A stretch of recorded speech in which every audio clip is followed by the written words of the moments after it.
आज चुनाव परिणामों के बाद पहली बार कांग्रेस के प्रदेश कार्यालय में सभी पत्रकार साथियों का, प्रिंट मीडिया के हों चाहे इलेक्ट्रॉनिक मीडिया के हों या सोशल मीडिया से संबंधित हमारे पत्रकार साथी, मैं आप सबका हार्दिक अभिनंदन करता हूं, स्वागत करता हूं। साथियों,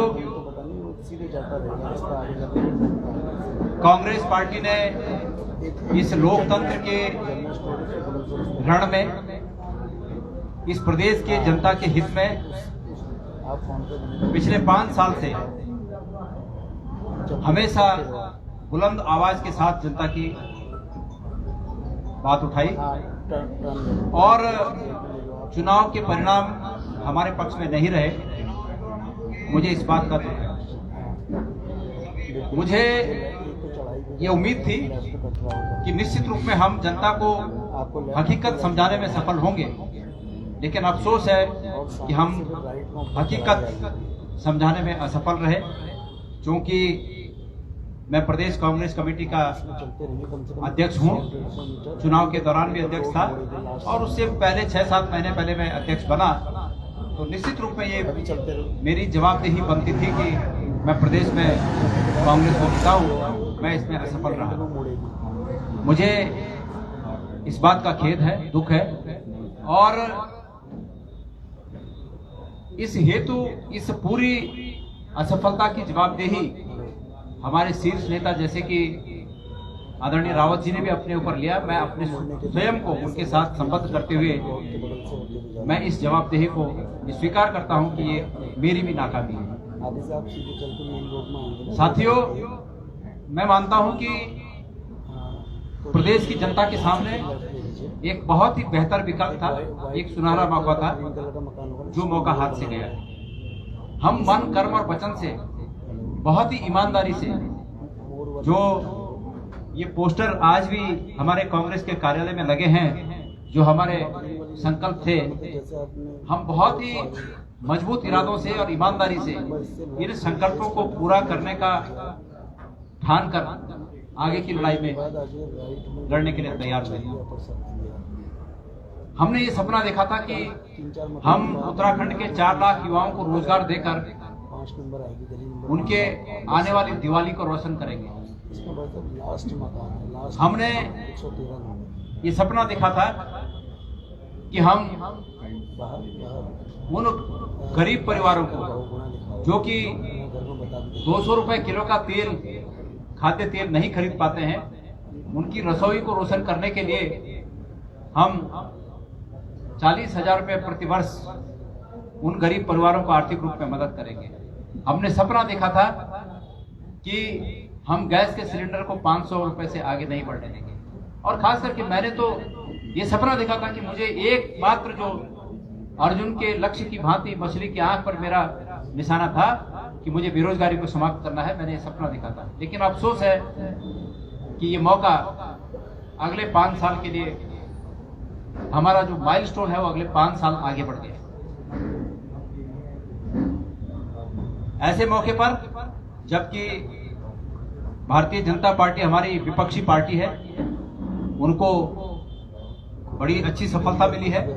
मैं दिल की अंतरतम गहराइयों से उन्हें बहुत बहुत बधाई देता हूं और उम्मीद करता हूं, अपने जो हमारी पार्टी के तमाम लोग चुनाव जीते हैं, उनसे उम्मीद करता हूं कि वो सदन में एक सार्थक विपक्ष की भूमिका निभाते हुए प्रदेश के हित में जो काम सरकार करेगी उसका साथ देंगे और जो काम प्रदेश के हित में हो सकता है उसके लिए आवाज उठाएंगे, सरकार को मजबूर करेंगे कि सरकार प्रदेश के हित में, प्रदेश के लोगों के लिए ये काम करे।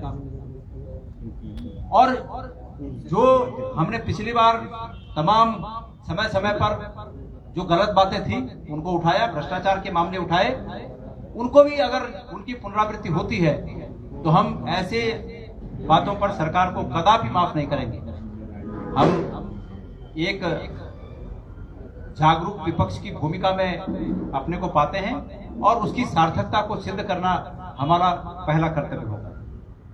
सम्मानित साथियों, मैं आप लोगों के माध्यम से तमाम प्रदेश की जनता का आभार व्यक्त करना चाहता हूं कि उन्होंने बड़े उत्साह के साथ पूरे चुनाव भर में हमारा साथ दिया, हमारा मार्गदर्शन किया, हमारे उम्मीदों को बढ़ाए रखा। और ठीक है, लोकतंत्र में परिणाम हमारे पक्ष में नहीं आता है तो इसमें हमें अपनी भी कुछ न कुछ कमियां खोजनी है। लोकतंत्र में जनता को कोई बात कहने, जनता के पास मौका था, बस मैं इतना कह सकता हूं कि मौका था जनता के पास, जो मौका 5 साल आगे बढ़ गया। लेकिन जो कमी हमारी है, हम उन कमियों को निश्चित रूप में दुरुस्त करेंगे। इस मौके पर मैं तमाम उन कार्यकर्ताओं को, कांग्रेस के उन तमाम कार्यकर्ताओं को उनका आह्वान करना चाहता हूं आप लोगों के समाचार पत्रों और आपके समाचार माध्यम से, कि मैं इस मौके पर जिस बहादुरी से उन्होंने विपक्ष की धनबल, बाहुबल और तमाम ऐसी शक्तियों का, जो विध्वंसक शक्तियां विपक्ष में निहित हैं, ऐसी शक्तियों का डटकर मुकाबला किया। और इस बहादुरी के लिए मैं अपने तमाम कार्यकर्ताओं को शाबाशी देता हूं और उन्हें बहुत बहुत धन्यवाद भी देना चाहता हूं। हमारे साथी तमाम मीडिया के लोग, आप लोग सब जानते हैं कि मीडिया के लोगों का भी आकलन जो परिणाम आया उसके विपरीत था, और जो उत्साहवर्धन आप लोगों ने किया, एक तटस्थ मीडिया की भूमिका में आपने जो लोकतंत्र के एक खंभे के रूप में अपने को अपनी सार्थकता सिद्ध की, मैं उसके लिए भी आप लोगों का बहुत बहुत धन्यवाद देना चाहता हूं। हमारे इरादे बुलंद हैं। गढ़वाल में एक कहावत है कि जूं डर से घाव नहीं छोड़े, तो जूं पड़ गया तो घाव नहीं छोड़े दो। तो हम अपने वसूलों पर लड़ते रहेंगे, प्रदेश की जनता के लिए लड़ते रहेंगे। और कांग्रेस का इतिहास है कुर्बानी का, कांग्रेस का इतिहास है संघर्षों का, और कोई छोटी मोटी बात हमें विचलित अपने रास्ते से नहीं कर सकती। अगर आपके कोई प्रश्न हो तो आपके प्रश्नों का स्वागत। धन्यवाद। क्या माने कांग्रेस पार्टी हमेशा कुर्बानी देती रहेगी क्या? कोई बात नहीं, कुछ लोग कुर्बानी के लिए बने होते हैं, कुर्बानी देंगे। अध्यक्ष जी, महंगाई भी है, पलायन भी है, बेरोजगारी भी है, और आपके 4 धाम 4 काम भी है, फिर किस बात को लेकर आप जनता को छू नहीं पाए, वोट में कन्वर्ट? देखिए, हाँ, मैं आपका प्रश्न का मैं पहले भी जवाब दे चुका हूँ। जायज बात है कि महंगाई चरम पर है, लोग असहज स्थिति में बहुत महसूस कर रहे हैं कि हम असहज स्थिति में हैं, और उसके बावजूद ऐसी स्थिति आई, बेरोजगारी बहुत बुरा हाल है, हकीकत में बहुत बुरा हाल है। मुझे पूरे प्रदेश के दौरों के दरमियान एकमात्र जो सबसे बड़ा दंश इस प्रदेश में दिखाई दिया लोगों के मन में, वो बेरोजगारी का था, और उसके बावजूद ये स्थिति है। तो हम भी अभी पूरी तरह से उन कारणों का पता नहीं कर पाए हैं कि क्या कारण थे कि रिजल्ट इस प्रकार के आए, परिणाम ऐसे आए। इन पर और विचार करने की आवश्यकता है, और उन जो संभावित कारण है, उन कारणों में बहुत सी चीजें खुली हैं। उम्मीद करता हूं कि आप लोगों के माध्यम से अध्यक्ष जी एक मिनट का पहले पूरा दे 4 धाम 4 काम को लॉन्च करने में आप लेट हो गए क्या? नहीं, हमने वो काम समय पर किया। मैं मानता हूं कि वो काम समय पर हुआ, जब होना चाहिए था तब हुआ। भाई, घोषणा पत्र कोई 6 महीने पहले तो आता नहीं है, लेकिन घोषणा पत्र में कही गई बातें हम पहले से कहते आ रहे थे। हम पिछले 4 साल 5 साल से कहते आ रहे थे। ऐसा नहीं कि हमने उसको कलमबद्ध किया उस दिन। लेकिन कहे तो हम पहले से रहते।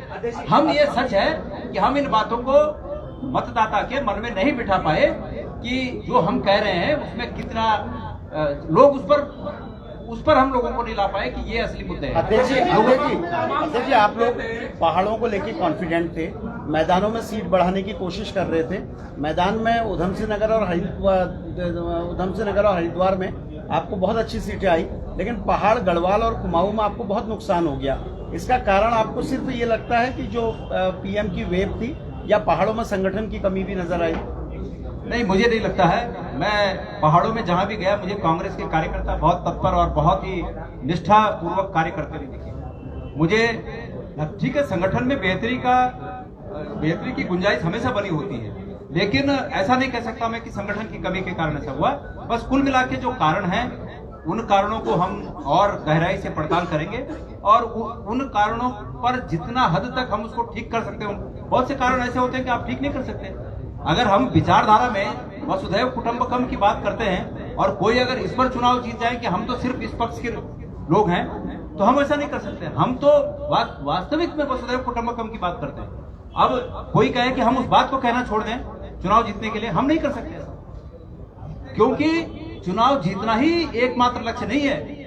इस प्रदेश की और इस देश की खुशहाली और इस देश की बेहतरी किस प्रकार हो सके, वो हमारा अंतिम रूप में लक्ष्य है। और उस लक्ष्य के चलते हम अपनी अच्छी बातों को नहीं छोड़ सकते, हम अपनी नीतियों को नहीं छोड़ सकते। क्या चुनाव में कांग्रेस को किसी चेहरे को प्रोजेक्ट करना चाहिए था, या कोई युवा नेतृत्व आगे करने का काम चाहिए? नहीं, मैं समझता हूं कि ये पार्टी के अंदर जब मंथन होगा उसके बाद आपको बताया जाएगा कि क्या ये भी कोई कारण थे।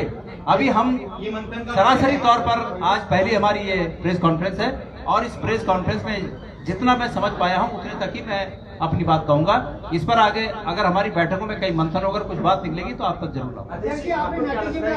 चुनौती आपको मोदी के नाम पर, क्योंकि स्थानीय तौर पर भी किसी ने आपको जो है चुनौती दी? देखिए, हम इस बात को, आपको याद होगा कि तमाम प्रेस कॉन्फ्रेंसों में इस बात को करते आ रहे थे कि हमारे विपक्ष के लोग इस चुनाव को मोदी जी के नाम पर लड़ने की तरफ ले जा रहे थे, उनके चेहरे पर लड़ने के लिए ले जा रहे थे। और हम प्रदेश की जनता से ये आह्वान कर रहे थे कि मुख्यमंत्री के तौर पे यहाँ मोदी जी नहीं आएंगे, विधायक के तौर पे मोदी जी नहीं आएंगे। और हमारे विपक्ष के लोग इस बात की चर्चा करते रहे कि आपका वोट मोदी जी को दे, आपका वोट मोदी जी को, आपका वोट मोदी जी को दे। ये उन्होंने कोशिश की, और इसमें कोई बुराई नहीं मैं समझता इसमें, क्योंकि उनकी जो ताकत उन्होंने महसूस की होगी, हमारी ताकत है, उन्होंने अपनी ताकत लगाई, हमने अपनी ताकत लगाई। हमने वसुधैव कुटुंबकम की बात कहकर अपनी ताकत लगाई कि हमारी ये थीम है, हमारा ये रास्ता है, हम सबका भला करेंगे, हमने ये कहा। और उन्होंने कहा कि हमारा ये फेस है, लोगों को शायद वो बात पसंद आई होगी।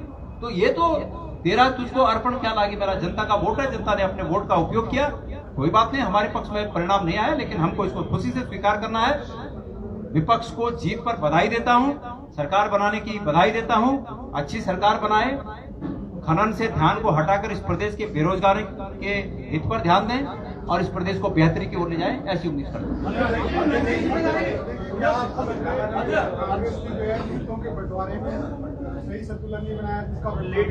नहीं, मैं ऐसा नहीं समझता, और अगर कुछ गलतियां हैं तो वो गलतियां सामूहिक हैं, उस पर किसी के एक व्यक्ति को दोष नहीं दिया जा सकता, क्योंकि उस प्रक्रिया का मैं भी हिस्सा हूं, मैं भी हिस्सा था, और अन्य हमारे सभी वरिष्ठ लोग उस प्रक्रिया का हिस्सा थे। इसलिए जो कुछ हुआ वो हम सब ने किया, अच्छा है तो वो भी सब ने किया, उसमें कुछ कमियां रह गई तो वो भी सब ने किया। ये सब इच्छाएं कब से आप कर रहे हैं? अभी होली का सीजन है, सभी हमारे लोग कार्यकर्ता होली के बाद यहाँ पर आएंगे, एक दिन का समय तय करेंगे किस दिन हमने बैठना है, उस दिन बैठकर और तब इस पर शुरू करेंगे, बात शुरू करेंगे। कोई कमी आई या कोई पार्टी विरोधी उसमें शामिल था, कुछ इस पर भी विचार? देखिए, इतनी बड़े राजनीतिक दलों में ऐसी इक्का दुक्का बातें होती रहती हैं, जिनको कि समय पर ठीक किया जाता है, हमने भी किया, सभी दल करते हैं।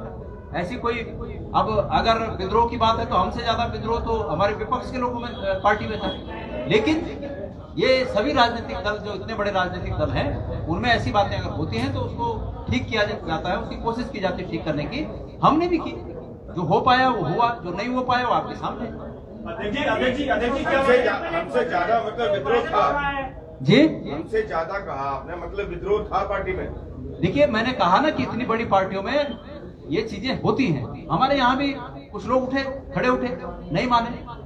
मैं लाल कुआं की बात करूं तो वो नहीं माने, बहुत उनको मनाने की कोशिश की गई, नहीं माने, तो था ना, उसको हम नजरअंदाज नहीं कर सकते। नहीं मान पाए। हाँ जी, रामनगर गए थे, रामनगर से वापस लाल कुआं क्यों भेजना पड़ा? आप अध्यक्ष थे, आपने सीट का चयन करने में पूरी भूमिका निभाई होगी, रामनगर की सीट को फिर लाल कुआं में। देखिए, हाँ, ये बात मैं स्वीकार करता हूँ कि हम सबकी इच्छा थी कि आदरणीय रावत जी लाल कुआं लड़े। हमारी इच्छा अच्छे रिजल्ट के लिए थी, बेहतर रिजल्ट के लिए थी, लेकिन नहीं आया। अगर उसमें अगर आप मुझे दोषी समझते हैं कि मैंने उन्हें लाल कुआं भेजने में कोशिश की, तो मैं उसका दोषी हूँ, मैं इसको अस्वीकार नहीं कर सकता। सोशल मीडिया पर एक पत्र जारी हो रखा है, बड़ा वायरल हो रहा है, सोनिया आनंद का, तो सीधे देवेंद्र प्रभारी जो थे आपके, उन पर आरोप लगा रहे हैं, किस तरह देखते हैं? कुछ चीजों का जवाब न दिया जाना ही जवाब है। अध्यक्ष जी क्या माने, ये लोगों में जब फ्री के घोषणा की है, फ्री में फ्री से फ्री करते रहे, लोगों में फ्री के पसंद नहीं आएगा जी, फ्री के बहुत सारे घोषणा की आपने, जनता को पसंद नहीं आया फ्री के घोषणा। ऐसी लगता है ना रिजल्ट से, और क्या समझते हैं आप? अध्यक्ष जी, आपने नैतिक जिम्मेदारी की हार ली, क्या आप पद छोड़ेंगे? देखिए, कांग्रेस के संगठन की बेहतरी के लिए मुझे हमारा हाईकमान अगर इस बात के लिए कहेगा तो मैं सहर्ष, और इसको दोबारा दोहरा रहा हूं, सहर्ष मैं स्वीकार करूंगा, तैयार। कांग्रेस पार्टी किस रूप में मजबूत हो पाए, ये मेरा लक्ष्य है, और कांग्रेस पार्टी को मजबूती करने का लक्ष्य के पीछे मेरा असली मकसद है इस राज्य को मजबूत करना। उसके लिए जो मुझे आदेश होगा मैं उस आदेश को मानने के लिए पूरी तरह तैयार हूं, मन से, प्राण प्रतिष्ठा से, निश्चय से मैं तैयार हूं। आपसे अच्छा कोई अध्यक्ष है आपको लगता है इस समय? नहीं, ये बात देखिए, दुनिया में अच्छाई की कोई सीमा नहीं है। हमारा प्रत्येक कार्यकर्ता कांग्रेस का अध्यक्ष बनने की क्षमता रखता है। ये संयोग है कि गणेश गोदियाल अध्यक्ष, लेकिन प्रत्येक कार्यकर्ता मुझसे बेहतर अच्छा अध्यक्ष बनने की क्षमता रखता है। जब जिसको मौका मिलेगा वो परफॉर्म करेगा। अध्यक्ष जी, आप पोस्टल बैलेट को लेकर बड़े आक्रामक थे, मतलब कांग्रेस आक्रामक थी। आपकी अपनी सीट पर भी बड़ा मार्जिन कम रहा, क्या पोस्टल बैलेट का कुछ दिखा और अन्य सीटों पे कुछ ऐसा? देखिए, ऐसा है, मेरी जगह कोई दूसरा व्यक्ति होता तो वो दोबारा रिकाउंटिंग कराता, लेकिन मैं इस बात से क्षुब्ध था कि मैंने जहां अपने जीवन का सब कुछ लगा दिया। आपको बता दूं, ये गणेश गोदियाल वो व्यक्ति है जिसने मुंबई के चेंबूर नाके पर केले बेचकर, केले की रेडी लगाकर कक्षा 10 पास किया, और उसके बाद मुंबई जैसे महानगर में थोड़ा बहुत अपने को स्थापित करते करते करते और जो धन अर्जन किया था वो आज से 25 साल पहले उस विधानसभा क्षेत्र के राठ जैसे इलाके में एक डिग्री कॉलेज बनाकर अपनी बेटियों को और अपनी बहनों को दुनिया की सबसे बड़ी ताकत, कलम की ताकत पकड़ाकर आज उन्हें मजबूत किया। और वहां से जब मुझे लगा कि मेरी आशा के विपरीत रिजल्ट आया तो मैंने पुनर्गणना को भी उचित नहीं समझा। मैंने कहा मैं बहुत बड़ा दिल रखता हूं और एक बार नहीं 1000 बार जन्म लेना पड़ेगा, लेकिन अपने वसूलों के लिए लड़ता रहूंगा। 1000 बार जन्म लेके भी अपने वसूलों के लिए लड़ता रहूंगा। कोई बात नहीं, जीत और हार जीवन के पथ पे। मैंने बोला ना, जो व्यक्ति केले बेचकर 10वीं पास किया होगा उसके बुलंद इरादों को कुचलने की, उसके बुलंद इरादों को कम करने की दुनिया की कोई ताकत नहीं है कि उसके इरादों को कम कर सके। हमारे इरादे मजबूत हैं, हमारे इरादे बुलंद हैं, हमारी सोच स्पष्ट है। मैंने कहा कि सिर्फ वसुधैव कुटुंबकम कहने की बात नहीं है, इसको जीवन में चरितार्थ करने की आवश्यकता है। गणेश गोदियाल ने उसको अपने जीवन में चरितार्थ किया है, आगे भी चरितार्थ करता रहूंगा। तो इसलिए मैं उसको पुनर्मतगणना कहूं, मैं कहूं कि घपला हुआ, कुछ अज्ञानता जरूर होती है चुनाव में। जैसे नोटा के बटन पे 650 वोट गए, वो निश्चित रूप में मेरे वोट हैं, क्योंकि वो पहले नंबर के चक्कर में आखिरी नंबर दबा देते हैं बहुत से लोग अनजाने में। मतलब जब हम भाषणों में बोलते हैं कि पहले नंबर का बटन दबाकर हमें जिताइए, तो कुछ लोग अज्ञानता बस वो नीचे से पैरा समझ लेते हैं। तो वो पहाड़ों में नोटा दबाने के लिए कोई नहीं जाता 1-2 मील चलकर। आप मानते होंगे इस बात को, कोई नोटा दबाने नहीं जाता। जिसको नोटा दबाना होगा वो जाता ही नहीं है। तो वो नोटा में जो 600 वोट पड़े वो भी मेरे वोट है, लेकिन कानूनी रूप से वो मेरे नहीं है। तो इसलिए ये कहना कि उसकी चीर फाड़ करना, मैंने देखा कि भाई मैं 200 वोट कुछ जैसे 200 वोट ईवीएम में मैं पीछे हो गया हूं, मैं बाहर आ गया, ठीक है। हमने अपने विपक्षियों को बधाई दी कि भाई आपको बधाई हो, आप लोग जीत गए हो। कार्यकर्ता उत्साही होते हैं, लेकिन जीत के उत्साह में अपना होश नहीं खोना चाहिए। एक दुर्भाग्यपूर्ण बात यह हुई कि परसों हमारे विपक्ष के लोगों ने जो महाविद्यालय मैंने स्थापित किया उस पर जाकर तोड़फोड़ की, ये बड़ा निंदनीय है। और खास करके नेता अगर अपने मुंह से इस बात को कहें कि जाओ मेरी छूट है, तुमको सब कुछ करो, तो ये और भी निंदनीय है।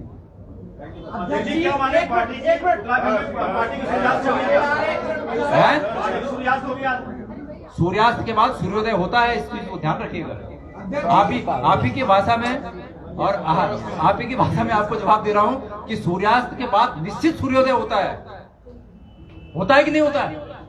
बस इसको भी लिखिएगा कि होता है। अध्यक्ष जी, आपने प्रेस कॉन्फ्रेंस करी, आपसे जिम्मेदारी ली हार की, आपके प्रदेश प्रभारी और प्रदेश सह प्रभारी, ना तो उनका कोई आधिकारिक बयान आया हुआ है, ना तो उन्होंने हार की जिम्मेदारी ली, और उनके ऊपर कई तरीके के आरोप भी लगे। नहीं, ये गलत है। देखिए, मैं ये सब गलत मानता हूँ। कोई आरोप राजनीति में लोग बोलते हैं, सब कुछ नहीं है ऐसा। दूसरी बात, अगर मैं कह रहा हूँ तो इसको इस रूप में लिया जाना चाहिए कि ये हम सबका बयान, ये इसमें उनका बयान भी नहीं था। धन्यवाद। मैंने सुना है कि आज जो है चाय के बजाय छाछ की व्यवस्था हो रखी है।